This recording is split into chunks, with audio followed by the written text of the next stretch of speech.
It is a privilege to be here in a distinguished gathering of leaders, scholars, and officials, and I have just been told a few minutes back that this is the first occasion on which a visitor from abroad has been accorded this privilege. I feel greatly honored. This is my first visit to your beautiful country, and though I have spent only about a day here so far, I am deeply struck by the friendship and affection for India and Indians amongst the Cambodian people. Perhaps such amity and warmth is natural given our cultural linkages. We share the common heritage of Buddhism and the philosophy of compassion, tolerance, and nonviolence. Our shared legacy is reflected in the religious and cultural ties that bind us. Hinduism and Buddhism spread out across Asia from India.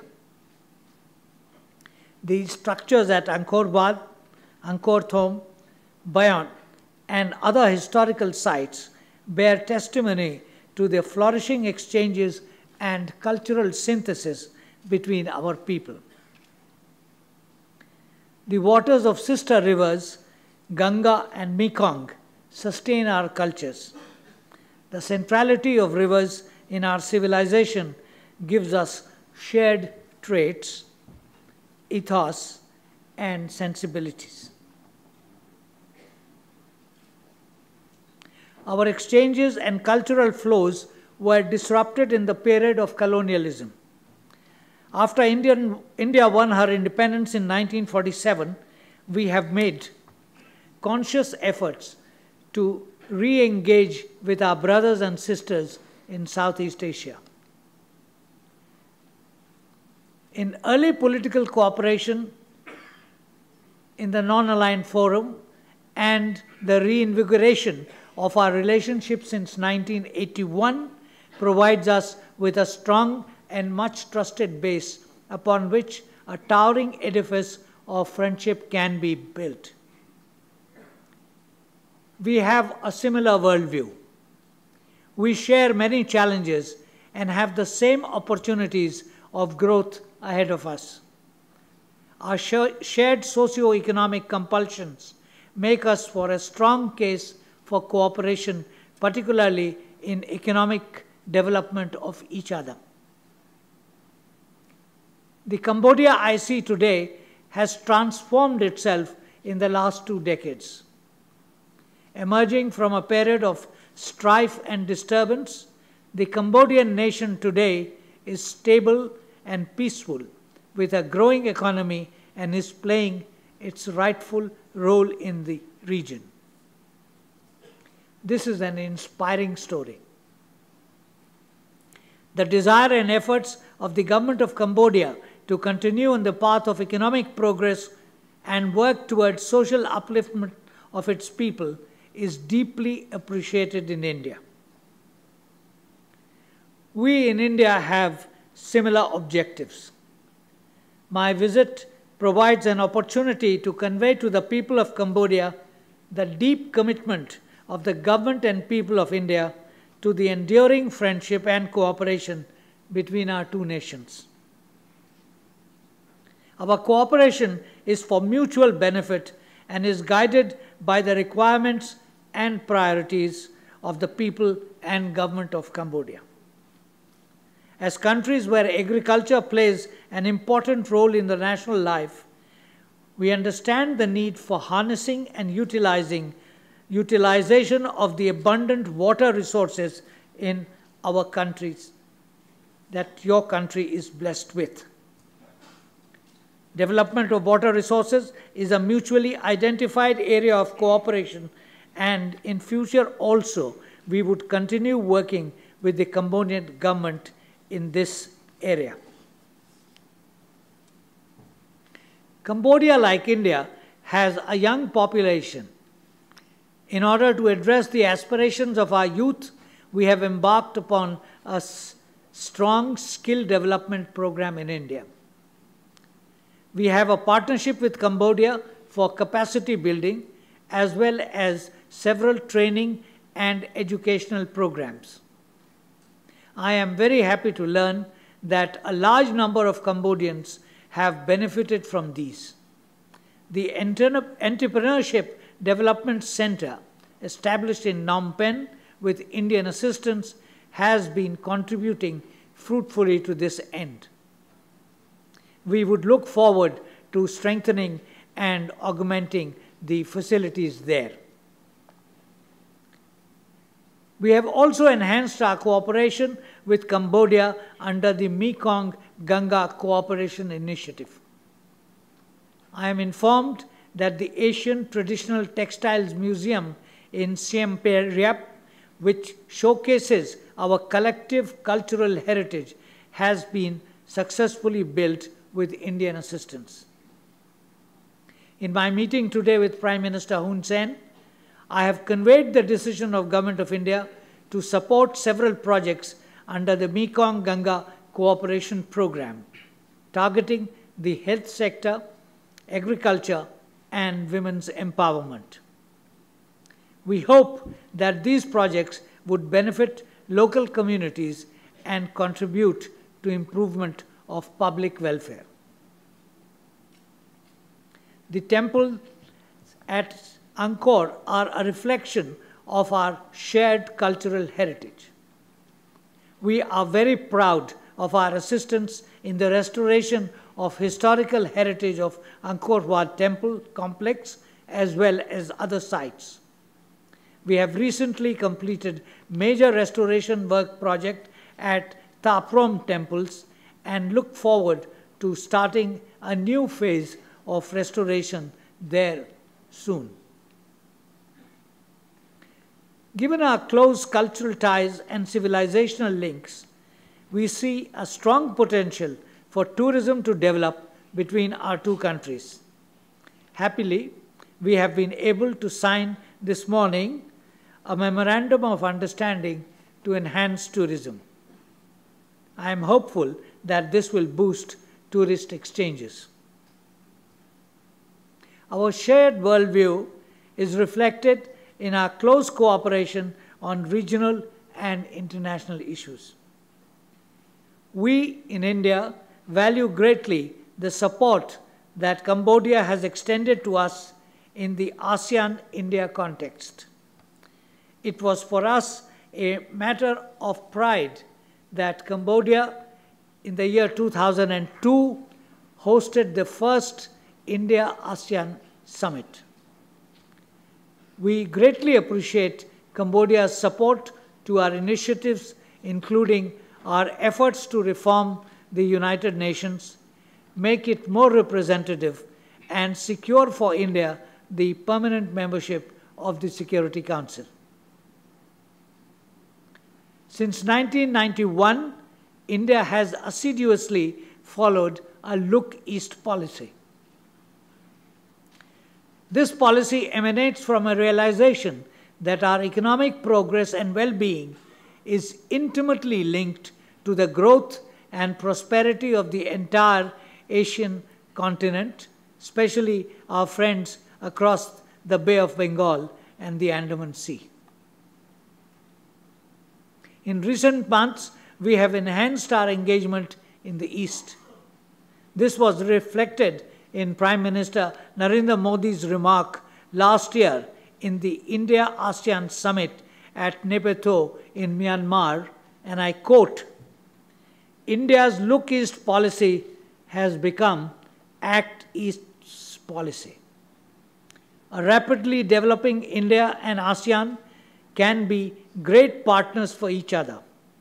We are both keen to enhance our cooperation in advancing balance, peace, and stability in the region. End of quote. The current economic relationship between India and ASEAN countries presents a multitude of industrial, commercial, and investment opportunities.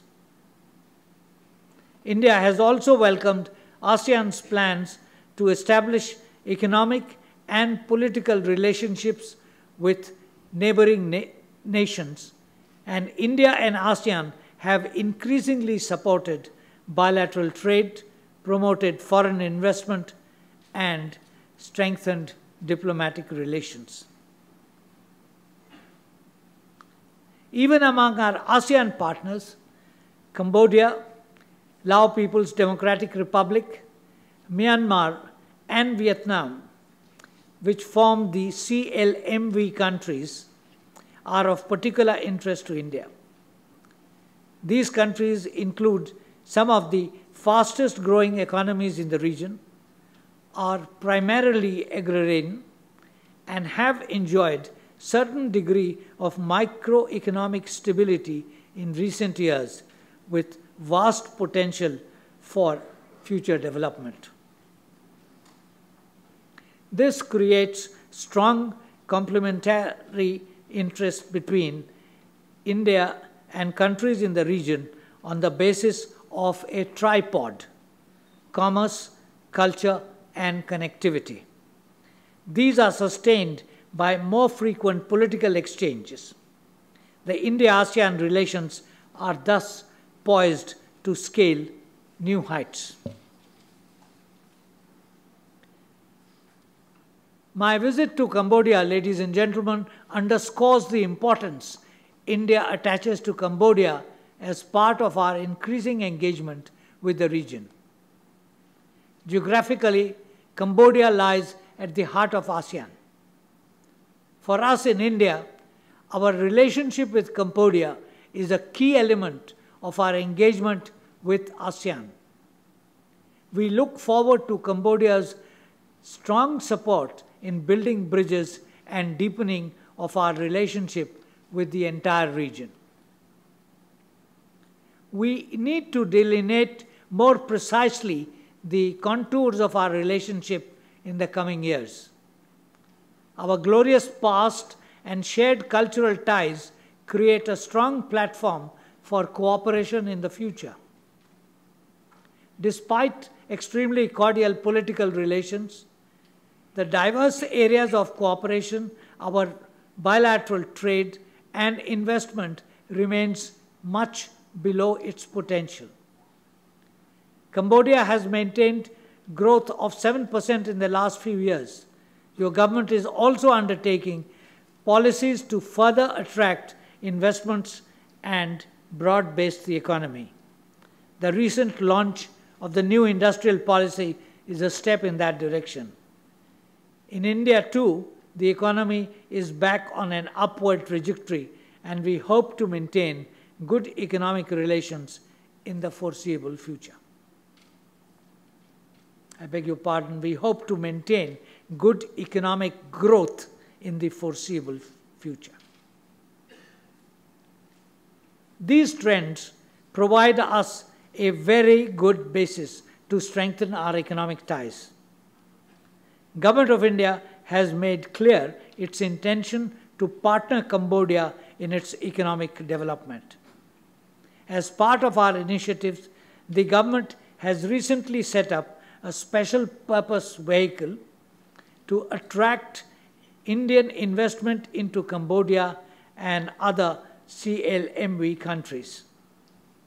We hope to launch this new initiative soon, and I am confident that in the near future, more Indian companies will explore the investment opportunities here. There is good scope for sharing experiences for mutual benefit between our two countries. Agriculture and agro-processing sector, mining, oil and gas, and small and medium enterprises offer opportunities for trade and investment by Indian business houses.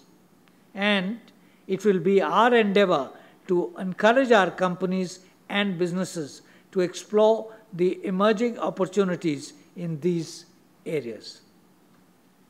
For this, we look forward to support not only from government of Cambodia, but businesses here. Another area is defense cooperation. India is happy to have been involved in training efforts for the Cambodian Defence Forces.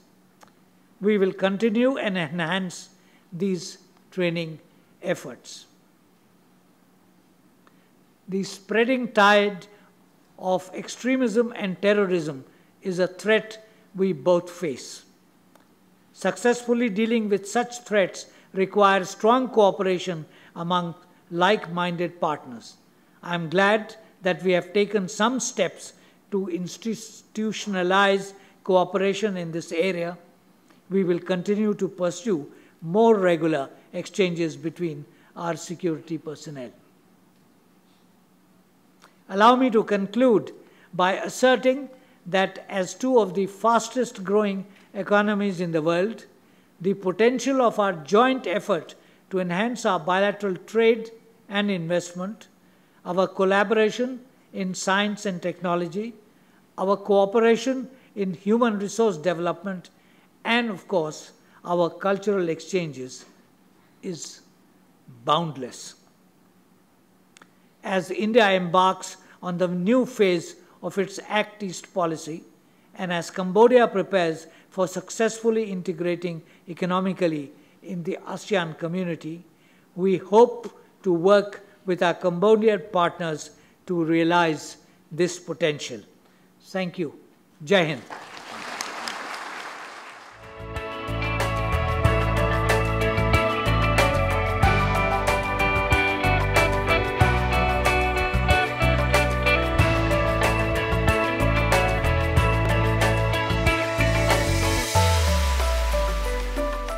Honorable Vice President of India, distinguished guests, ladies and gentlemen, now request the Honorable Vice President. Honorable Minister Samar Singh Jatji, Honorable Members of Parliament of India, distinguished guests, fellow citizens of India, a sprinkling of friends of India in Cambodia, ladies and gentlemen.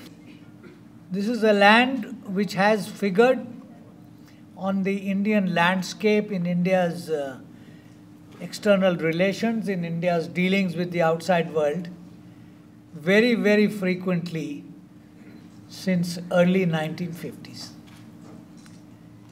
This is a land which has had more than its own share of turmoil, sufferings, and this is a land which has overcome all that and demonstrated to its own people and to the rest of the world that it is capable of rapid transformation, rapid economic development, rapid integration with the rest of the world. So for all these reasons, coming to Cambodia is not just another duty item. It's more than that. It's a country with whom we have ancient linkages, where there are very visible signs of the tradition that links the two countries together, and with whom we are now seriously engaged in building up a meaningful relationship, a partnership. I don't need to tell you, because you know more than I do, that we in India value greatly our relations with Cambodia. We value it not only in bilateral terms, India-Cambodia terms, but also because this is part of a region which figures very prominently in our thinking, in our scheme of things, in about our planning for the future. The Look East policy, the Act East policy, the policy of creating an area between India on one side and Southeast Asia on the other, which will not only be an area of peace and stability, but also an area of co-prosperity. In that scheme of things, Cambodia plays a very important part. We have our own, in our own modest ways, tried to be helpful in the developmental needs of the people of Cambodia. Capacity building, Ambassador tells me, is one area where the results are very visible. There are a number of projects which are underway, which have been done, or which will be completed in the coming months and years. But each one of them demonstrates one thing, that we would want to build up a relationship on terms which satisfy the immediate and foreseeable requirements of the government and people of Cambodia.